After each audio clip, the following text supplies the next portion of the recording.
সোহানা মিফতাহুল জান্নাত আপনি প্রশ্ন করেছেন সহবরাতে রোজা রাখা কি বিদআত? বলছি হানা সহবরাতে রোজা রাখাকে আমি সরাসরি বিদআত বলবো না, যেহেতু আপনার শবে বরাত বা 15ই শাবান রোজা রাখার বিষয়ে একটা নয় বেশ কয়েকটা হাদিস পাওয়া যায়।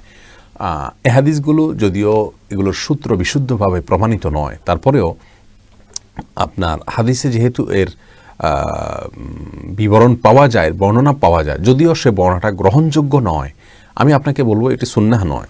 15ই শাবান দিনে রোজা রাখা এটি সুন্নাহ দ্বারা প্রমাণিত নয়। আমি প্রমাণিত বলবো না, এটাকে সুন্নাহ দ্বারা প্রমাণিত নয়। তবে সরাসরি ওইভাবে বিদআত বলতে যাব না, কারণ এর ভিত্তি আছে, ভিত্তিটা দুর্বল, ভিত্তিটা বিশুদ্ধ বলে প্রমাণিত নয়, যার কারণে এটাকে আমরা বলবো যে সুন্নাহ দ্বারা সাবেত না, আমরা এটা করবো না, সোজা কথা।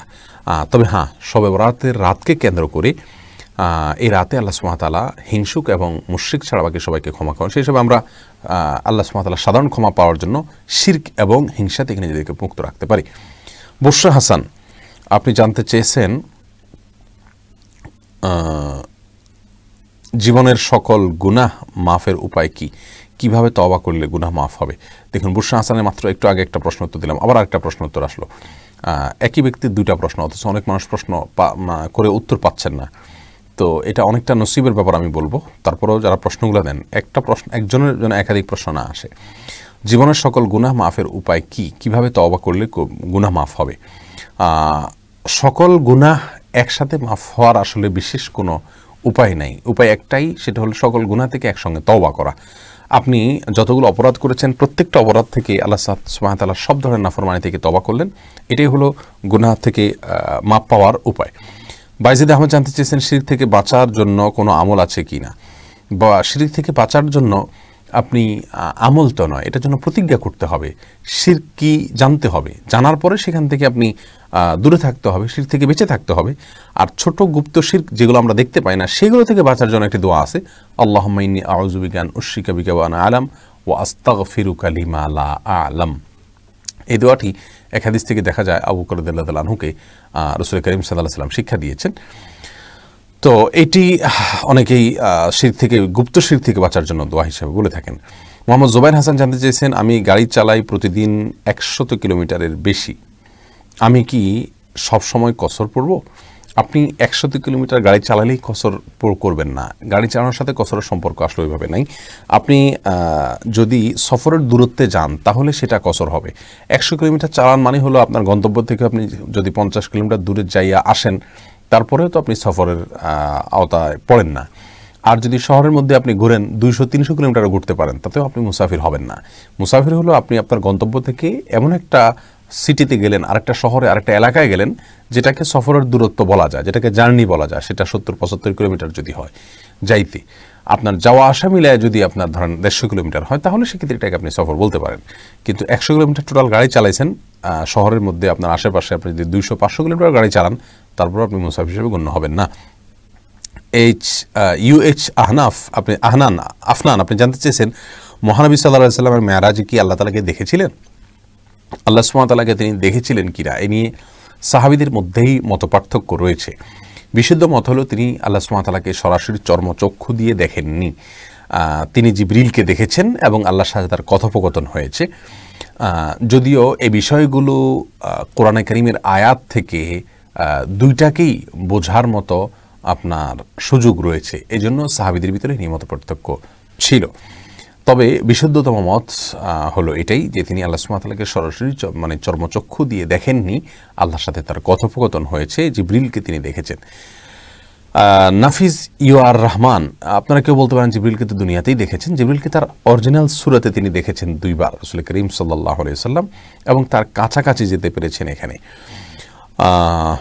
এরপরে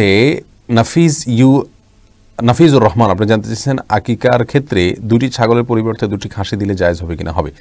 অনলাইন ক্লাসে যখন ছাত্রছাত্রীরা শিক্ষক ব্যতীত আর কাউকে দেখার সুযোগ নেই, কিন্তু ছাত্রছাত্রীরা শিক্ষকের সাথে পরস্পর নিজেদের কণ্ঠ শুনতে পায়, এই ধরনের অনলাইন ক্লাসে অংশগ্রহণের পর ইসলাম কি বলে? যদি এখানে মেয়েরা কথা বলতে হয়, তাহলে কথা সবচেয়ে ভালো হয় ছেলেদের আলাদা মেয়েদের আলাদা ক্লাস অ্যারেঞ্জ করা। যদি সেটা সুযোগ না থাকে, তাহলে মেয়েদের যে কণ্ঠ সেটাকে ছেলেরা যেন না শুনতে পায়, সেই বিষয়টাকে খেয়াল করার চেষ্টা করতে হবে। আর যদি শুনেও তাহলে মেয়েরা তাদের কণ্ঠকে নরম করবে না এবং কোমল করবে না, যেটা স্বভাবগতভাবে মেয়েরা ছেলেদের সাথে কথা বলতে গেলে একটু কোমল কণ্ঠে একটু সুন্দর করে বলার চেষ্টা করে, এবং ছেলেরাও একইভাবে মেয়েদের সাথে কথা বলতে গেলে চেষ্টা করে। তো এটা যেন না হয় সেটা খেয়াল করবে। আর এরপরও যদি কেউ ফিতনায় পতিত হন অন্যের কণ্ঠ দ্বারায়, তাহলে তার জন্য ওখানে অনলাইনে ক্লাস অংশগ্রহণ করা জায়েজ নাই। মারিয়াম আক্তার তন্দরা, আপনি জানতে চেয়েছেন কিভাবে আল্লাহ ভীরুতা বাড়ানো যায়। বোন, আল্লাহ ভীরুতা বাড়ানোর জন্য সবচেয়ে বড় উপায় হলো সকল গুনাহগুলোকে পরিহার করার অভ্যাস গড়ে তোলা। আস্তে আস্তে করে নিজের জীবন থেকে একটা একটা গুনাহকে সরিয়ে ফেলা। মনে রাখবেন, আল্লাহর অবাধ্যতার পথ থেকে সরে দাঁড়ানো, এটাই হলো তাকওয়ার পথ। আপনি নিজের বিরুদ্ধে নিজে সংগ্রাম করতে হবে, আপনার নিজের বিরুদ্ধে নিজেকে যুদ্ধ করতে হবে, চেষ্টা চালাতে হবে যে আপনার দ্বারায় কোনোভাবেই যেন আল্লাহর কোনো নাফরমানি, হারাম কোনো কাজে লিপ্ত হওয়ার মতো বিষয় এগুলো যেন না হয়। এই জিনিসটা যত বেশি আমরা করতে পারবো তত বেশি ইনশাআল্লাহ বিদিনিল্লাহ আমাদেরকে তাকওয়ার পথে যাওয়াটা সহজ হবে এবং আল্লাহর ভয় আমাদের অন্তরে আসবে। আর সেই সাথে আল্লাহ তাআলার প্রিয় পাত্র যারা আল্লাহ তাআলার ভয় অন্তরে লালন করেন, মুত্তাকি পরহেজগার, তাদের সাথেও যত বেশি উঠা বসা করবো তত আমাদের মধ্যে তাকওয়া আসবে, তত বেশি আল্লাহ ভীরুতা আসবে। রাসূল করিম সাল্লাল্লাহু আলাইহি সাল্লামের আদর্শ এরকমই। অতএব এই জিনিসটা আমাদের চেষ্টা করতে হবে। সেই সাথে কোরআনে কারীম আল্লাহ সুবহানাহু ওয়া তাআলা বলেছেন, ইয়া আইয়ুহাল্লাযীনা আমানুত্তাকুল্লাহ ওয়া কুনু মা'আস সাদিকিন, হে ঈমানদাররা তোমরা তাকওয়া অবলম্বন করো। আর তাকওয়া অবলম্বন করার উপায় হলো আল্লাহর নেককার বান্দা যারা আছেন, যারা সত্যবাদী, যারা আল্লাহ সুবহানাহু ওয়া তাআলার ভয় অন্তরে লালন করেন, তাদের সাথে উঠা বসা করা, যার কারণে এদের সাথে থাকলে আপনার ভিতরে তাকওয়া বেশি আসবে। এরপরে আখতার হোসেন, আপনি জানতে চেয়েছেন কোনো ইমাম যদি শরীয়তের বাইরে কাজ করে থাকেন তার পিছনে কি নামাজ পড়াটা জায়েজ হবে? নামাজ পড়লে নামাজ হয়ে যাবে। সল্লু খলফা কুল্লি বাররিন ওয়া ফাজিরিন, সকল নেককার হোক বদকার হোক সকলের পিছনে তোমরা সালাত আদায় করো। এটি একটি কমন নির্দেশনা, যার কারণে এটি সহিহ বুখারীর একটি বর্ণনা, যার কারণে আপনি যেই কোনো ব্যক্তির পেছনে সালাত আদায় করবেন, ইমাম সাহেব যদি ইমানদার থাকেন, ইমানের গণ্ডিতে যদি থাকেন, তাহলে তার পিছনে আপনি সালাত আদায় করবেন। তিনি নেককার হোক অথবা বদকার হোক, তার বদকারির দায় তাকে বহন করতে হবে, আপনাকে বহন করতে হবে না। আর এর বাইরে যদি সে বেদাতি হয়, আর তার বেদাতটা যদি কুফরি পর্যন্ত না হয়, তাহলে সেক্ষেত্রে সেই বেদাতির পিছনে আপনি সালাত আদায় করতে পারবেন। আর যদি কুফরি পর্যন্ত পৌঁছে যায়, আল্লাহ মাফ করুক, তাহলে সেক্ষেত্রে তার পিছনে সালাত আদায় করতে পারবেন না। এরপরে ইমামের পিছনে আপনার তবে হ্যাঁ, একটা জিনিস এখানে বলতে হবে, তা হলো যাদের ক্ষমতা আছে মসজিদে ইমাম নিয়োগ দেওয়া না দেওয়ার ব্যাপারে, তাদের উচিত হবে না এরকম কোনো ইমামকে আপনার করা, এরকম ইমামকে নিয়োগ দেওয়া। দুঃখিত, সল্লু খলফা কুল্লি বাররিন ওয়া ফাজিরিন হাদিসটা বুখারীর হাদিস নয়, তবে হাদিসটি রয়েছে এবং হাদিসকে কেউ কেউ জয়ীফ বললেও এর মানা বিশুদ্ধ, এতে কারোর কোনো সন্দেহ নেই। তবে আপনার ইমাম হিসাবে নিয়োগ দেওয়া বদকার মানুষকে, এটা গুনাহের কাজ। কারণ যদি হাতে ক্ষমতা থাকে তাহলে ইমাম তিনি নিযুক্ত করবেন না, বরং এরকম ইমাম চেঞ্জ করবেন যিনি প্রকাশ্যে গুনাহ করছেন, ফাসিক মুআল্লিন, তার পেছনে সালাত মাকরুহ। এই জন্য তাকে চেঞ্জ করার জন্য চেষ্টা করবেন কর্তৃপক্ষরা। কিন্তু আপনি যদি কর্তৃপক্ষ না থাকেন, আপনার ক্ষমতা না থাকে, তাহলে আপনি বাধ্য হয়ে ওই ইমামের পেছনে সালাত আদায় করবেন, আপনার কোনো গুনাহ হবে না, ইনশাআল্লাহ সালাত হয়ে যাবে। মাহদি ইবনে নুরুল হুদা জানতে চেয়েছেন 5 ওয়াক্ত নামাজের ইতিহাস যেটা প্রচলিত সঠিক কিনা।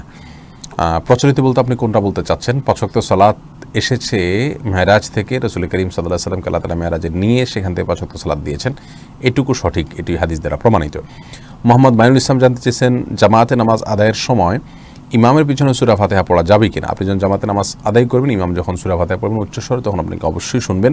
এই মতটাই হলো সবচাইতে অথেন্টিক এবং সবচাইতে নিরাপদ। ইমাম যখন আস্তে আস্তে পড়বেন নীরবে, তখন আপনি সূরা ফাতিহা পড়বেন, এটাও আমার কাছে গ্রহণযোগ্য মত মনে হয়। যদিও আমাদের দেশে ওলামায়ে কেরামের মতে, ওলামায়ে হানাফের মতে সাধারণভাবে সকল সালাতে ইমামই মুক্তাদির জন্য, কেরাতের জন্য যথেষ্ট।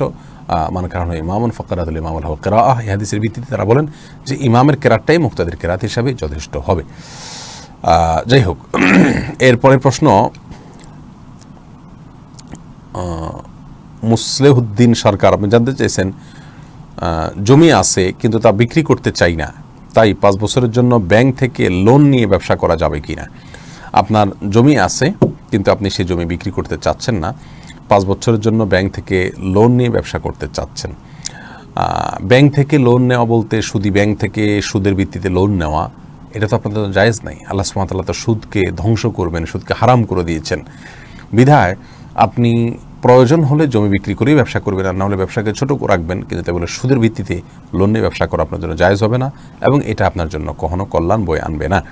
শাহিদ জানতে চেয়েছেন কোনো আমলের কারণে হালাল রুজি হয়, হালাল রুজির জন্য আপনাকে সিরিয়াসনেসের সাথে 5 ওয়াক্ত সালাত আদায় করে সালাতের পরে আপনাকে রুজির জন্য বের হয়ে যেতে হবে এবং আপনি খুব পরিশ্রমী হতে হবে।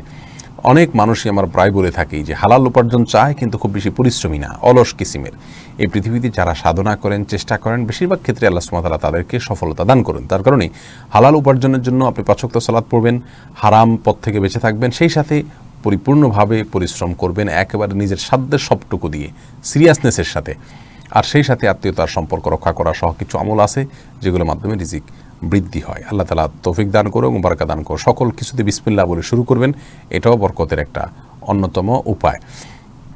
মোজাম্মিল হক জানতে চেয়েছেন এমন কি কি আমল আছে যা করলে জাহান্নাম হারাম হয়ে যায়। ভাই মোজাম্মিল, জাহান্নাম হারাম হওয়ার জন্য সবচেয়ে বড় আমল হলো শিরক থেকে মুক্ত থাকা, অর্থাৎ আল্লাহ সুবহানাহু ওয়া তাআলার সঙ্গে শিরক করা থেকে বেঁচে থাকা। এটা হলো জাহান্নাম থেকে মুক্ত থাকার সবচাইতে বড় এবং প্রধান উপায়।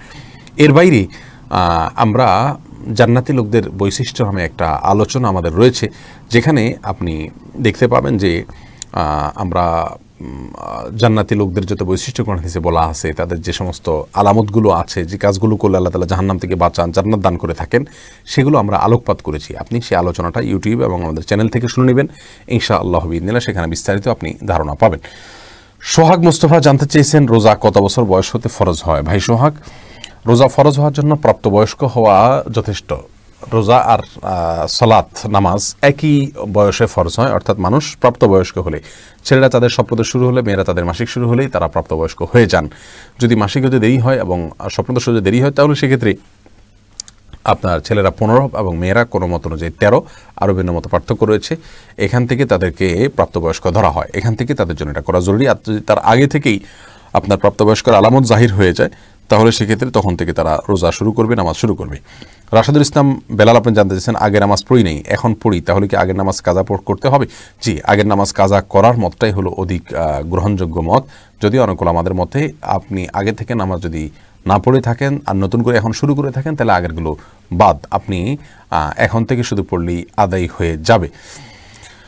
আনিস ফাতেমা জানতে চেয়েছেন আমার শ্বশুর রোজা রাখে না, তার জন্য রান্না করলে কি গুনাহ হবে? দেখুন, আপনি আপনার শ্বশুর যদি ইচ্ছাকৃত রোজা রাখেন না, সামর্থ্য থাকার পরেও তিনি রোজা রাখেন না, তাহলে তিনি গুনাহ করছেন। আর আপনি তার জন্য রান্না করা মানে তাকে অন্যায় কাজে এক ধরনের হেল্প করা। আপনার যদি সাধ্যে থাকে তার জন্য রান্না না করার, তাহলে সেটা আপনি অ্যাভয়েড করবেন। আর যদি সাধ্য না থাকে, আপনি রান্না না করলে ফিতনা তৈরি হবে, আপনি সংসারে অশান্তি হবে, আপনার স্বামীর সাথে আপনার ভুল বোঝাবুঝি তৈরি হবে, তাহলে আপনি তার উদ্দেশ্যে রান্না করা ছাড়া সবার উদ্দেশ্যে রান্না করবেন, সেখান থেকে সে খাবে। আশা করা যায় ভাবে আপনি নিজের দায় থেকে মুক্ত থাকতে পারবেন। HM ইরফান ইমু, আপনি জানতে চেয়েছেন স্বীয় প্রবৃত্তির অনুসরণ থেকে বেঁচে থাকতে কি করতে পারি। ভাই ইরফান, আপনাকে আমি যে কথা বলবো সে কথা প্রায় সময় বলে থাকি, সেটা হলো প্রবৃত্তির অনুসরণ, নফসের গোলামি, এটা কিন্তু একটা শিরক। আল্লাহ সুবহানাহু ওয়া তাআলা বলেছেন আফরাআইতা মান ইত্তাখাযা ইলাহাহু হাওয়াহ, আপনি কি দেখেছেন সেই লোককে যে তার প্রবৃত্তিকে তার ইলাহ বানিয়ে রেখেছে, অর্থাৎ প্রবৃত্তি যা বলে সে তা করে, প্রবৃত্তি তাড়নায় তাড়িত হয়ে তার নির্দেশনায় নির্দেশিত হয়ে সে চলতে থাকে, সব কাজ করতে থাকে। তো এই জায়গা থেকে আমরা বলতে পারি এই আয়াতের আলোকে যে একজন মানুষ যে তার নফস যা বলে তা করে, যা খুশি খেয়ালে আসে তাই করে, নফসের বিরোধিতা করা, নফসের মোকাবেলা করা, নফসের সাথে আপনার টক্কর দেওয়া, তার বিপরীতে চলার মতো শক্তি যদি কারণ না থাকে, তাহলে বুঝতে হবে তার ভিতরে ইমানের দুর্বলতা রয়েছে। আমরা কথা শুনবো আল্লাহ এবং তার রাসূল সাল্লাল্লাহু আলাইহি ওয়াসাল্লামের। আমাদের মনে যদি কোনো কিছু নাও চায়, তবুও মনের বিরুদ্ধে জিহাদ করতে হবে। এটাকে বলা হয় নফসের বিরুদ্ধে জিহাদ। আর এই জিহাদটা করাটা সহজ হবে যত বেশি আমাদের ঈমান তাজা করতে পারবো, ঈমান শক্তিশালী করতে পারবো, আল্লাহর প্রতি বিশ্বাস আমাদের বাড়বে, আল্লাহর আয়াত যত পাঠ করব, আল্লাহর নিদর্শন যত বেশি পড়বো, অর্থাৎ ঈমান বৃদ্ধির উপায়গুলো যত বেশি আমরা নিজেদের ভিতরে আনতে পারবো, তত বেশি ইনশাআল্লাহ বিদিনিল্লাহ আমাদের ঈমান শক্তিশালী হলে প্রবৃত্তির সাথে যুদ্ধ করা বা লড়াই করা আমাদের জন্য সহজ হবে। আর এটার জন্য একটা অন্যতম উপায় হলো, যারা আসলেই মুখলেস আল্লাহওয়ালা, সব ধরনের গুনাহ থেকে বাঁচেন, নফসের বিরুদ্ধে বাঁচার মতো ইমানের শক্তি আছে এবং বাঁচেন, তারা রীতিমতো এটার এক্সারসাইজ করেন, এই সমস্ত লোকদের সাথে থাকা, এটা হলো খুব বড় এবং ফলপ্রসূ একটি উপায়। এরপরে দেখতে পাচ্ছি পিসি এমডি সুলতান মাহমুদ জানতে চেয়েছেন হিন্দুদেরকে ফেসবুকে ফ্রেন্ড বানানো যাবে কিনা। যেতে পারে, কোনো অসুবিধা নেই, তার দ্বারা যদি আপনি প্রভাবিত হওয়ার আশঙ্কা না থাকে বানাতে পারেন। ইউএইচ আফনান আবারও আপনার প্রশ্ন দেখতে পাচ্ছি, সেসব নাশিদে মিউজিক থাকে সেগুলো শোনা যাবে কিনা। যারা প্রশ্ন দিচ্ছেন আমাকে মেহরবানি করে একজনের দুইটা প্রশ্ন যেন না দেখি, আমি কয়েকজন পাইলাম যাদের ডাবল প্রশ্ন আসছে, এবং একটা বেশি প্রশ্ন কেউ মেহরবানি করে করবেন না। সেসব নাশিদ মিউজিক থেকে, যেসব নাশিদে মিউজিক থাকে সেগুলো শোনা যাবে কিনা, না মিউজিক থেকে সেগুলো আর শোনা যাবে না, সেগুলো ইসলামিক নাশিদের নাম দিলেও সেটা শোনা যাবে না। কামরুল হাসান টনি বা তনয় আপনি জানতে চেয়েছেন, যদি কেউ বলে আমি কাল অমুক কাজ করবই এবং সে যদি ইনশাআল্লাহ না বলে তাহলে কি সে শিরক করলো, কারণ সে ভবিষ্যতের কথা বলেছে। না ভাই, এভাবে সে সরাসরি শিরক করেছে আমি এটা বলতে পারবো না, তবে এটা বলার ভুল। আল্লাহ সুবহানাহু ওয়া তাআলা বলেছেন ওয়ালা তাকুলান্না লিশাইইন ইন্নী ফাইলুন যালিকা গাদা ইল্লা আন ইয়াশা আল্লাহ। আপনি আগামীকাল কোনো কাজ করবেন তাহলে সেটাকে আমি করব এরকম বলবেন না, বরং বলবেন আল্লাহ চাইলে আমি করব। আল্লাহ তাআলা কোরআনে এভাবে বলেছেন। তো এটা কিন্তু আমাদের রাসূল করিম সাল্লাল্লাহু আলাইহি সাল্লামও একবার বলেছিলেন, কিন্তু তিনি ইনশা আল্লাহ বলতে ভুলে গিয়েছিলেন। আল্লাহ সুবহানাহু ওয়া তাআলা তাকে শিক্ষা দিয়েছেন যে তিনি যেন এরকম না করেন, অর্থাৎ তিনি যেন ইনশা আল্লাহ বলেই তারপরে পরবর্তীকালের কোনো কথা করবেন এই মর্মে যেন তিনি সিদ্ধান্ত গ্রহণ করেন। আর সেই জন্য আমাদের উচিত হবে যে আমরা ইনশা আল্লাহ এটা বলা, কিন্তু ইনশাআল্লাহ যদি কেউ বলতে ভুলে যান, কোনো মুসলমান তিনি জানেন যে আল্লাহ তাআলার ইচ্ছার বাইরে কোনো কিছুই হবে না, এটা তিনি জানেন, তারপরেও বলতে গিয়ে মুখে ভুলে গেছেন, তাহলে তিনি শিরক করে ফেলেছেন। ব্যাপারটা সেরকম না, কিন্তু হ্যাঁ এটা দেখতে শিরকের মতোই লাগে, আপাত দৃষ্টিতে মনে হচ্ছে তিনি শিরক করেছেন, কিন্তু আপনার এটা শিরক নয়। আর শিরক হলে এটাকে খুব বেশি বড় জোর শিরকে আসগার আপনি বলতে পারেন, কিন্তু শিরক বলতে আমরা সাধারণত বড় শিরক যে বুঝি সেটা মোটেও নয়। এমডি আশিকুর রহমান আপনি জানতে চেয়েছেন না জেনে কোনো পাপ কাজ করলে কি হবে। কোনো কাজ করার পরিবর্তে জানতে পারলে সেটা গুনাহের কাজ। না জেনে কোনো পাপ কাজ করলে কি হবে, কোনো কাজ করার পরিবর্তে জানতে পারলে যে সেটা গুনাহের কাজ। আপনার প্রশ্নটা পরিষ্কার না, মেহরবানি করে না জেনে পাপ কাজ করছেন তওবা করবেন আল্লাহর কাছে লজ্জিত হয়ে। পরের অংশটা বোঝা যায়নি। সবুজ ভূঁইয়া জানতে চেয়েছেন, যারা প্রশ্ন দিচ্ছেন প্রশ্ন পরিষ্কার কিনা এটা দেখে তারপর প্রশ্ন আমার কাছে দিতে হবে। সবুজ ভূঁইয়া জানতে চেয়েছেন অমুসলিম বন্ধু বা শিক্ষক এর সুস্থতার জন্য আল্লাহর কাছে দোয়া করা যাবে কি না। অমুসলিম বন্ধু বা শিক্ষক এর সুস্থতার জন্য আল্লাহর কাছে আপনি দোয়া করবেন। প্রথমে দোয়া করবেন তার জন্য হেদায়েতের দোয়া, অর্থাৎ আপনি দোয়া করবেন যে আল্লাহ আপনি তাকে হেদায়েত দান করুন, হ্যাঁ, হেদায়েতের মাধ্যমে আল্লাহ আপনি তাকে শান্তি এবং সুস্থতা এটা দান করুন। অমুসলিমদের জন্য দোয়া করতে হয় মূলত হেদায়েতের দোয়া, অতএব সেই দোয়াটাই আপনি করবেন, তার সাথে তার জন্য অন্য কল্যাণের দোয়া আপনি করতে পারেন। শাকিল আহমেদ জানতে চেয়েছেন হালালের সাথে হারাম মিশ্রিত হলে সব টাকাই হারাম হবে কি না। না, সব টাকা হারাম হবে না, যেটুকু হারাম সেটুকু হারাম হবে। জাহিদ হোসেন জনে জানতে চেয়েছেন নামাজে প্রতি সূরা বিসমিল্লাহ পড়া কি দরকার। প্রত্যেকটা সূরার শুরুতে এটা বিসমিল্লাহ রহমান, এটা হলো ডিভাইডার। এটাকে জিবরিল আলাইহিস সালাম আমাদের রাসূল করিম সাল্লাল্লাহু আলাইহি ওয়াসাল্লামের কাছে যখন সূরাগুলো নিয়ে আসতেন তখন মাঝে বিসমিল্লাহ বলতেন, আর সেজন্য আমাদেরকে এটা বলতে হয়। এটা বলা সুন্নাত, বলা কি দরকার, এটা সুন্নাত। রাসূল করিম সাল্লাল্লাহু আলাইহি ওয়াসাল্লাম প্রত্যেক সূরা শেষ করার পরে অন্য সূরা পড়ার আগে বিসমিল্লাহ পড়তেন, তাই আমাদের এটা পড়তে হয়। এমডি নাইম শেখ জানতে চেয়েছেন আমি বাংলাদেশ সেনাবাহিনীতে চাকরি করি, ডিউটির কারণে জামাত ত্যাগ করলে গুনাহ হবে কি না। না, আপনি যদি মুসলিমদের ভূখণ্ড পাহারাদারি করছেন এরকম কোনো ডিউটি হয় বা এই টাইপের কোনো ডিউটি হয়, তাহলে সেক্ষেত্রে আপনি জামাত যদি ত্যাগ করেন তাহলে তো সেটা সুযোগ রয়েছেই।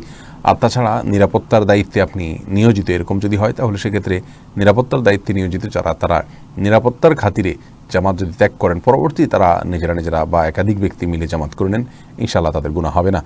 শেখ জাকিয়া ইমা আপনি জানতে চাইছেন সংসারের কল্যাণের জন্য হাজবেন্ডের সাথে মিথ্যা কথা বলা যাবে কি না। যদি ঝগড়া বিবাদ ইত্যাদি মেটানোর জন্য প্রয়োজন হয় তাহলে একটু ঘুরিয়ে বলবেন, সরাসরি মিথ্যা না বলে। কিন্তু সেটাও যদি না হয় তাহলে সেক্ষেত্রে মিথ্যা না বলাই উচিত। মনে রাখবেন, আপনি স্ত্রী হিসেবে স্বামীর সঙ্গে আপনি যদি মিথ্যা কথা বলেন তাহলে সেক্ষেত্রে এক সময় হয়তো আপনার এই মিথ্যার বিষয়টি আপনি ধরা পড়ে যাবেন। যখন ধরা পড়ে যাবেন তখন কিন্তু সংসারে যে শান্তির জন্য মিথ্যা বলেছেন তার চাইতে বরং অশান্তি আরও অনেক বেশি হবে। এই জন্য কিছুটা ঘুরিয়ে বলতে পারেন যদি আপনার এ বলাতে বড় কোনো উপকারিতা থাকে, ঝগড়াঝাটি ইত্যাদি পথ রুদ্ধ হয় সেক্ষেত্রে। আর তা না হলে যেমনি সেমনি মিথ্যা কথা বলবেন না। মিথ্যা হারাম এবং জঘন্য কাজ, আল্লাহ লানত নাজিল হয় মিথ্যাবাদীদের জন্য। এমডি আসিফ আর রহমান জানতে চেয়েছেন গর্ভবতী মহিলাদের গর্ভকালীন সমস্যার দরুন দাঁড়িয়ে বসে নামাজ পড়ার নিয়মটা একটু জানাবেন মোহতারাম। গর্ভবতী মহিলাদের গর্ভকালীন সময় যদি তারা দাঁড়িয়ে সালাত আদায় করতে না পারেন, দাঁড়িয়ে থাকতে না পারেন, এত বেশি দুর্বল হয়ে পড়েন, তাহলে তিনি চেয়ারে বসে বা ফ্লোরে বসে তিনি নামাজ পড়তে পারবেন। রুকু সিজদা তিনি করতে পারেন না, তার শরীরের অবস্থা এরকম হয়ে গেছে যে রুকু সিজদার জন্য শরীর ভেঙে তিনি রুকু সিজদা করতে পারেন না, পড়ে যাওয়ার ভয় থাকবে। এরকম যদি হয় তাহলে তিনি বসা অবস্থা হালকা ঝুঁকে রুকু করবেন, আর একটু বেশি ঝুঁকে, যতটুকু পারেন ততটুকু ঝুঁকে সিজদা নিয়ত করবেন, তাহলে যথেষ্ট হবে ইনশাআল্লাহ বিদিনিল্লাহ। এরপরে একে এম আবদুল্লাহ জানতেছেন কিয়ামত কি শুধু পৃথিবীতে সংঘটিত হবে নাকি সমগ্র মহাজগতে, সকল মহাজগতেই? আকরাম হোসেন জানতে চেয়েছেন বাবা নামাজ পড়ে না, ছেলের করণীয়। তবে এখানে বলে রাখি, কিয়ামত আর মহাপ্রলয় দুই জিনিস কিন্তু। কিয়ামত হলো মহাপ্রলয়ের পরে যে হিসাব নিকাশ শুরু হবে সেটাকে বলা হয়েছে কিয়ামত, আর তার আগে মানে মহাসৃষ্টির ধ্বংস এটা হলো মহাপ্রলয়। এটা শুধু পৃথিবীতেই হবে না, বরং সকল আপনার মহাবিশ্বেই হবে। কারণ আল্লাহ সুবহানাহু ওয়া তাআলা বলেছেন যে ওয়াইদাল জিবালু সুয়্যিরাত, এবং পাহাড়সমূহ যখন তুলার মতো উঠতে থাকবে এবং আসমানসমূহ সেগুলোও ক্ষতিগ্রস্ত হবে, এবং আপনার মহাপ্রলয়ের সময় সেগুলো ভেঙে চূর্ণ বিচূর্ণ হবে, বিদীর্ণ হবে। ইদাস সামাউ ফাতারাত ওয়া ইদাল কাওয়াকিবু তাসারাত, আপনার তারকাগুলো খসে পড়বে, আসমান ফেটে যাবে, আপনার প্রজ্বলিত হবে সব কিছু এবং উঠতে থাকবে ধুলোর মতো, আপনার তুলোর মতো। এই বিষয়গুলো কিন্তু গোটা বিশ্ব মহাজগতের সাথে সংশ্লিষ্ট, কোরআনের বিবরণ সেটাই বলছে। আকরাম হোসেন জানতে চেয়েছেন বাবা নামাজ পড়ে না, ছেলের করণীয় কি? ছেলের করণীয় হলো বাবাকে নামাজের গুরুত্ব বোঝানো, নামাজের আহমিয়ত বোঝানো, এবং যদি বাবাকে নিজে বুঝিয়ে না পারেন তাহলে অন্য কাউকে দিয়ে বোঝানো, তার জন্য দোয়া করা। তারপরেও যদি কোনোভাবে লাইনে আনতে না পারেন তাহলে সেক্ষেত্রে ছেলের কোনো দায় থাকবে না ইনশাআল্লাহ। তানভীর তুষার জানতে চেয়েছেন সিগারেট খেলে ইবাদত কবুল হবে কি না। সিগারেট যদি খান আপনি, তার সাথে ইবাদত কবুল হওয়া না হওয়ার সম্পর্ক সরাসরি কোন হাদিস থেকে বোঝা যায় না। তবে সিগারেট খাওয়া গুনাহের কাজ, বিশেষ করে সিগারেট খেয়ে মসজিদে যাওয়া, আগে যদি মুখ পরিষ্কার করে সাফ করে না যান তাহলে আপনার মুখের দুর্গন্ধ থেকে আল্লাহর ফেরেশতারা কষ্ট পান, ইমানদাররা নামাজিরা কষ্ট পান, সেটা আরেকটা গুনাহের কাজ। কিন্তু সিগারেট খেয়ে আপনি নামাজ পড়লে আপনার নামাজ কবুল হবে না, এরকম কোনো কথা কোন হাদিস থেকে পাওয়া যায় না। সেটা সিগারেট খাওয়া গুনাহের কাজ, সেটা ভিন্ন এবং স্বতন্ত্র একটি বিষয়। এসকে জাহিদ হোসেন আপনি জানতে চেয়েছেন যৌবনকালের কোন ইবাদত আল্লাহর কাছে সবচেয়ে প্রিয়। যৌবনকালের যে কোনো ইবাদতই আল্লাহ সুবহানাহু ওয়া তাআলার কাছে প্রিয়। তবে যৌবনকালকে কালিমা এবং কলুষ থেকে মুক্ত রাখতে পারলে চোখের গুনাহ, মনের গুনাহ, যত প্রকার জেনা আছে, নারী গঠিত সেক্সুয়াল যত রকমের অপরাধ হতে পারে সেগুলো থেকে যদি নিজে বেঁচে থাকেন, এবং যুবকরা সচরাচর যে সমস্ত গুনাহগুলো করে থাকেন সেগুলো থেকে বেঁচে থাকেন, তাহলে সেটা হবে যুবকদের জন্য সবচেয়ে শ্রেষ্ঠ ইবাদত। আর যৌবন বর্ষের আরেকটা গুরুত্বপূর্ণ দিক হলো শিরক থেকে বিশেষ করে বাঁচার জন্য আপ্রাণ চেষ্টা করা, যেমনটি আসহাবে কাহফ করেছিল, সূরা কাহফের ভিতরে যার ঘটনা বিস্তারিত রয়েছে। আর সেই সাথে আপনার যুবকদের জন্য যৌবন বয়সে, যৌবনে এবং তারুণ্যে তাদের জন্য কোরআন এবং হাদিসের জ্ঞান অর্জন করা, এটা অত্যন্ত গুরুত্বপূর্ণ একটি বিষয়। এর মাধ্যমে তারা নিজেদেরকে চলমান যত ফিতনা রয়েছে এগুলো থেকে বাঁচিয়ে রাখতে পারবেন অনেক সহজেই। আল্লাহ তৌফিক দান করুন। এরপরে আমরা শরীফউদ্দিন আপনি জানতে চেয়েছেন আব্দুল্লাহ জাহাঙ্গীর স্যারের বই সম্পর্কে আপনার অভিমত জানতে চাচ্ছিলাম। ভাই শরীফউদ্দিন স্যারের বই সম্পর্কে আপনি আমার কি অভিমত জানবেন?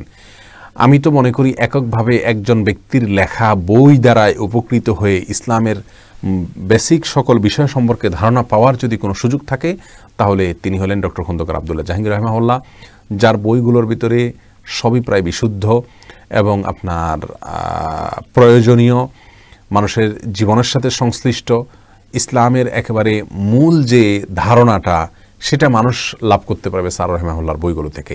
যদি স্যারের পুরো বইয়ের সেট কারোর কাছে থাকে এবং সবগুলো বই তিনি পড়েন, ইসলাম সম্পর্কে তিনি একজন স্বচ্ছ, পরিষ্কার, স্পষ্ট এবং বিশুদ্ধ ধারণা লালনকারী ব্যক্তি হতে পারবেন ইনশাআল্লাহ বিইذনিল্লাহ। আমি তো মনে করি স্যারের বইগুলোকে A to Z যদি কেউ বুঝে শুনে পড়ে ফেলতে পারেন তাহলে তার ইসলামের যে ফরজ ইলম রয়েছে সেটুকু আদায় হয়ে যাবে ইনশাআল্লাহ বিইذনিল্লাহ। এরপরে মোহাম্মদ জুনায়েদ আহমেদ আপনি জানতে চেয়েছেন সকল মাসআলা কি যে কোনো এক ইমামকে ফলো করতে হবে? দেখুন, প্রবৃত্তির পূজার এই যুগে মাসআলা মাসাইলের ক্ষেত্রে আমরা যদি এক এক ইমামকে এক এক মাসআলায় অনুসরণ করি সেক্ষেত্রে প্রবৃত্তির তাড়নায় সে অনুসরণটা হওয়ার আশঙ্কা রয়েছে। এবং আমি এটা ব্যক্তিগত জীবনে আমি অভিজ্ঞতা থেকে দেখেওছি যে কেউ একটা মাসালার ক্ষেত্রে একজন ইমামকে, একজন আলিমকে, বিদ্বানকে ফলো করেন, আরেকটা মাসালা দেখা গেল আরেকজন বিদ্বানের মতটা তার জন্য বেশি উপযোগী, তার জন্য বেশি ওই মতটা তার পছন্দনীয়, ওইটার সাথে তার স্বার্থ হয়তো জড়িত বেশি, তাহলে দেখা যাচ্ছে সেই মতটা তার ক্ষেত্রে তারটা তিনি গ্রহণ করছেন। এরকম যদি কেউ করেন তাহলে এটা হারাম হবে, এটা ইসলামের অনুসরণ হবে না, এটা হলো প্রবৃত্তির পূজা হবে।